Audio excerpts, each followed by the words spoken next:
Hello, welcome to this week's journal entry where we are uncovering, or not uncovering, we are busting a myth. I always hear this. I always hear I don't have time to journal. And after about 2 years of coaching women in their journals and connecting with women who have yet to journal for this reason, I've learned that this might be the biggest myth. This is what I specifically hear. So you might be able to resonate with this or say some version of it, or you're like, yep, I told Sam this already. I hear, I just feel like I need 1 hour of uninterrupted time to dive really deep. And I just don't have that with kids or other responsibilities. I just don't have that time. So when you think that it takes a longer time to journal, like an hour, of course, you are viewing that as a requirement, and journaling feels like a task.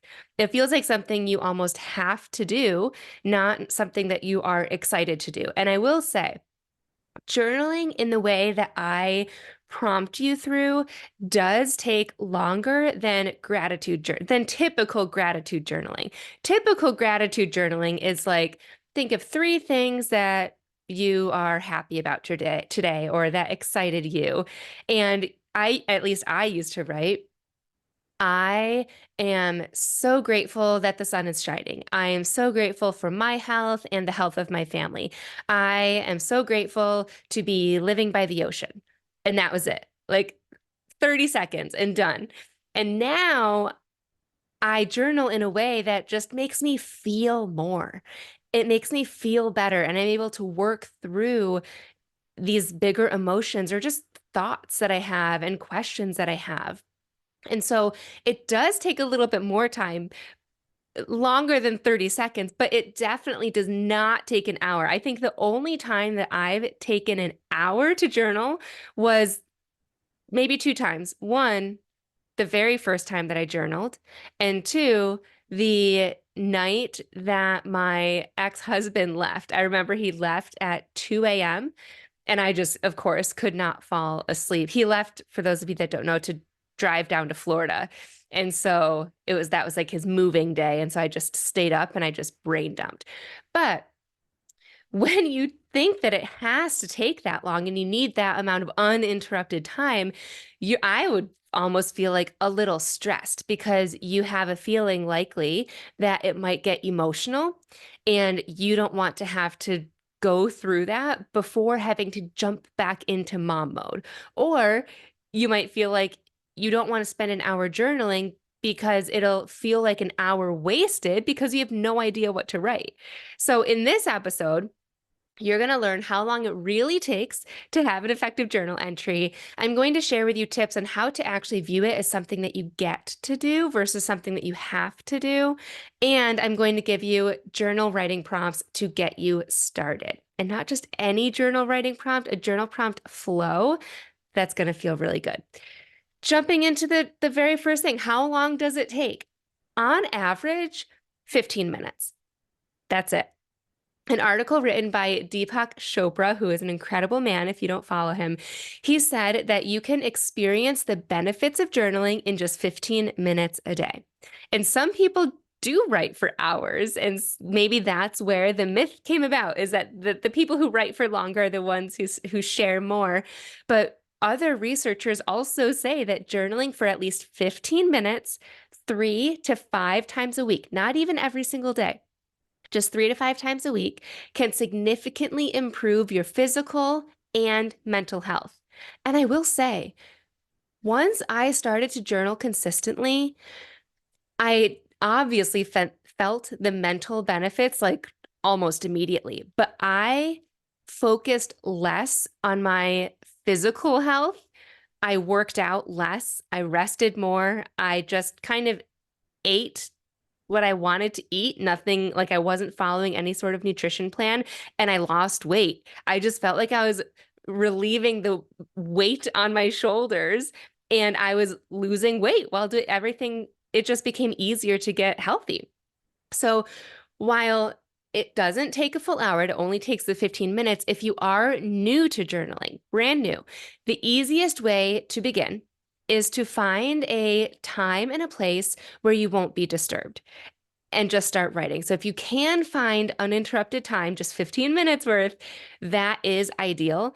I'm a few years into consistent journaling, and I even prefer a place that has peace and quiet, not like the mornings that my son wakes up early. I really want to get a journal entry in because I truly feel like I get to do this, but it's just so distracting having a TV on and then my son asking me questions or I most likely wanting me to play with him.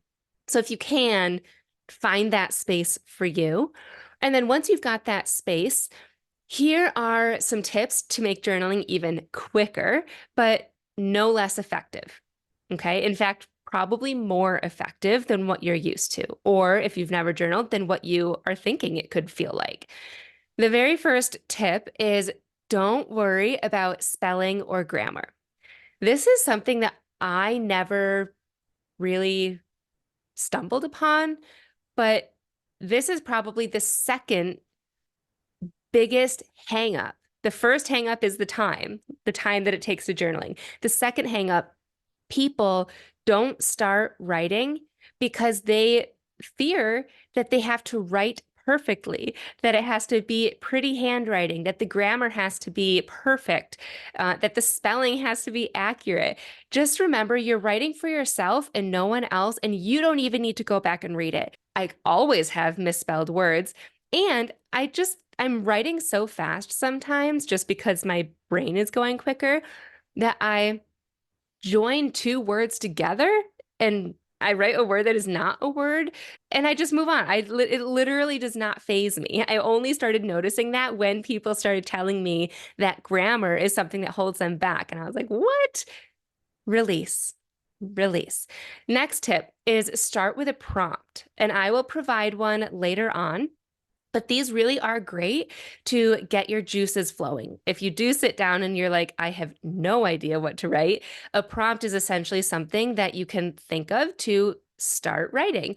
The one that I did this morning is write about a time that you knew something in your life had ended.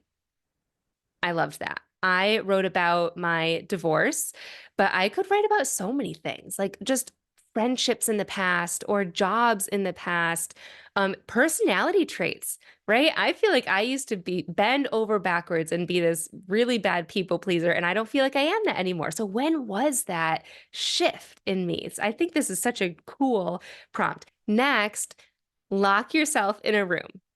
Now, this is optional. You do not have to lock yourself in a room, but this is ideal if you fear that someone might come in and interrupt and disrupt you physically just by simply being there. They could your thought loops would just get all confused, or emotionally.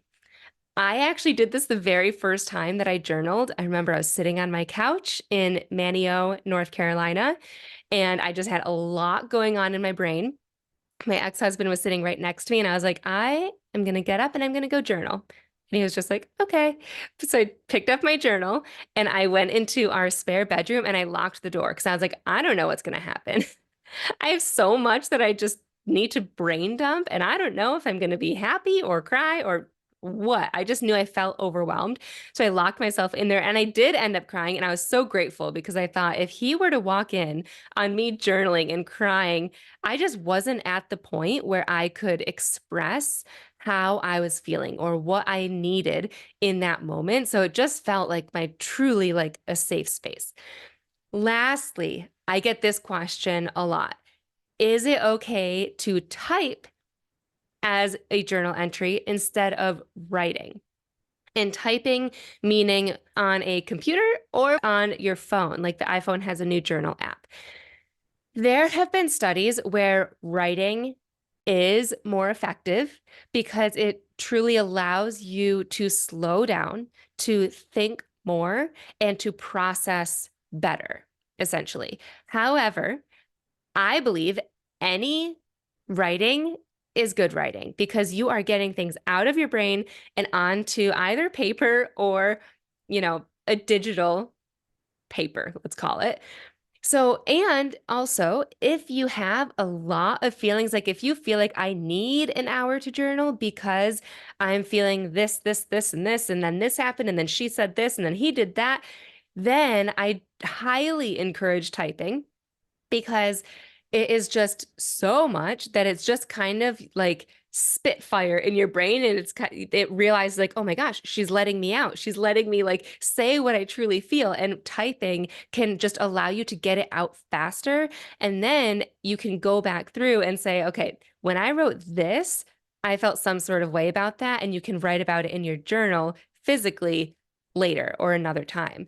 So I think typing is totally fine, especially if you have a lot on your mind. And if it's the only way that you're going to journal, go for it. I personally journal in the mornings, ideally before my son gets up, because you never know, like I said earlier, what kind of questions you're going to be asked or what kind of games they're going to want to play. So right now I wake up around 5:45 and I write as I sip my pre-workout. And I usually look at the clock when I start and then when I finish. And it's usually between 15 and 20 minutes long. So before I looked into the research behind it, I knew that my time was 15 minutes. And then I saw that and I was like, wow, I'm like right on track. So, with that being said, I never give myself a time to journal. If you've ever signed up for my how to start journaling resource. It's free, and I give tips on how to start journaling. And one of them is the tip that I already mentioned about not worrying about spelling or grammar. The other one is releasing expectations, one of them being time. I know some people sit down and they say, I'm going to journal for 5 minutes or 20 minutes or an hour. And anytime I do that, I swear I'm constantly thinking of the clock. And it just gets in my head, and that's the only thing that I can think about. And so I never time myself or think in advance of how long I want to journal for, because I don't want to also get in the mindset of I have to journal for X amount of minutes. So I write until nothing else flows. And sometimes that's 5 minutes, and sometimes it's 20 minutes. But that brings me to the next topic that I wanted to cover with you is the belief that we get to journal versus have to journal. When you think that you have to do anything, it's viewed as a task, right? And our interest in it immediately goes down. It's almost like somebody telling you, you have to feed the dogs. And you're like, oh, but I don't want to feed the dogs. But if nobody told you that you had to, you'd think, oh, it's 5 o'clock. The dogs should eat right now. Maybe I'll go feed them. Such a silly, like simple example, but it applies here too. When you view journaling as something that you get to do, when nobody's like saying you need to do this, it's something that you almost yearn for and you get excited for it. And the easiest way to get excited about journaling is to realize like what it's doing for you, right? The benefits of it. And there's so many benefits. So I'm going to just share with you a few of them, and any of the ones that hit you or like really sink in, think about that the next time that you want to journal. Think, I'm doing this because I know that it will help me with XYZ. And that will likely, at least the first day, get you to show up in your journal, have a better formative journal experience, and you're going to want to show up the next day too. So there's a million benefits of journaling. One that I like, and it's so basic to me, maybe, but it can help you clarify your thoughts and your feelings, but it can also, along the same lines, track patterns and trends and improvements and things like that. So journaling is perfect for if you have a busy day and you want it to go smoother, journal through that.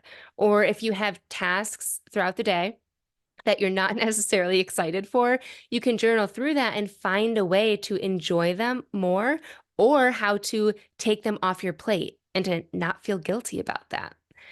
Also, track how you feel, right? One thing that I offer as a resource is the Journal Prompt Archive. And inside of that is a mood tracker. And I love it because You track your mood for 30 days. And if you realize that you are consistently in a lower vibrational mood on Sundays, for example, you can proactively journal through it and find things that you can do, see, listen to, believe, feel, eat before then, so that when Sunday comes around, you have this arsenal of tools and you'll actually be happier on Sundays, right? So that's a really cool perk of journaling and how you can utilize it. Also, this might just blow your mind. Journaling can help you heal faster. Mentally, we know this, but it can help you heal faster physically. In a study that was done in 2013, they found that 76% of adults who spend 50 to 20 minutes writing about their thoughts and feelings for 3 consecutive days, 2 weeks prior to a medically necessary biopsy, were fully healed 11 days after. Meanwhile, 58% of the control group had not fully recovered. Isn't that wild? I'll say that again. 76% of adults who journaled about 20 minutes, writing about their thoughts and feelings for 3 days consecutive, 2 weeks prior to a surgery, were fully healed 11 days after. And then the control group, 58%, had not fully healed. Elizabeth Broadbent, she's a professor of medicine at the University of Auckland in New Zealand, and she is the co-author of that study. She explained it this way. She said, "We think that writing about distressing events helped participants make sense of the events and reduced distress, thus helping the body to heal faster." And I love that I can now forever reference this, because prior to journaling, I was the person who stuffed stressful emotions and like anything big that was a feeling, I just stuffed underneath and I was like, I'll deal with it later or never. And it was because I thought that like talking about it and dealing with it would cause more pain than not. I thought it would be easier to just not talk about it. But physically, people are healing faster when writing about these events and the pain and the distress and all of that. So writing is so healing, and writing consistently can be a challenge too, especially if you're new to it. So much like meditating, for example, it takes patience and commitment. I keep saying I want to meditate, and I know that too is like 15 minutes a day, but you just got to start with one thing and remember what you're looking for. I think with meditation, I'm like, I don't know. I haven't attached anything to it yet. That is something that I want to do because others say it's good for you. Whereas journaling, I feel the difference, right? So I would love for you to attach something to journaling. How do you want to feel? What do you want to work through? Or if you do have experience with journaling, tap into that great feeling and show up in your journal because you get to. Last but not least, my journal prompt for you. I use journaling, if you can't tell, to feel something. I use it to problem solve. I use it to make headway in my life. So I'm going to challenge you to do the same today with this journal prompt. And I'm introducing to you my journal prompt flow. It's where I start with one idea or one big prompt, if you will, and then I flow through it. So as an example, a prompt that I think is an okay prompt, it was actually a prompt from Deepak Chopra. He said, write about a current challenge you're struggling with and possible solutions. I think that's an okay prompt, but it's so big, right? I'm like, okay, problem and solution. That's like high level for me.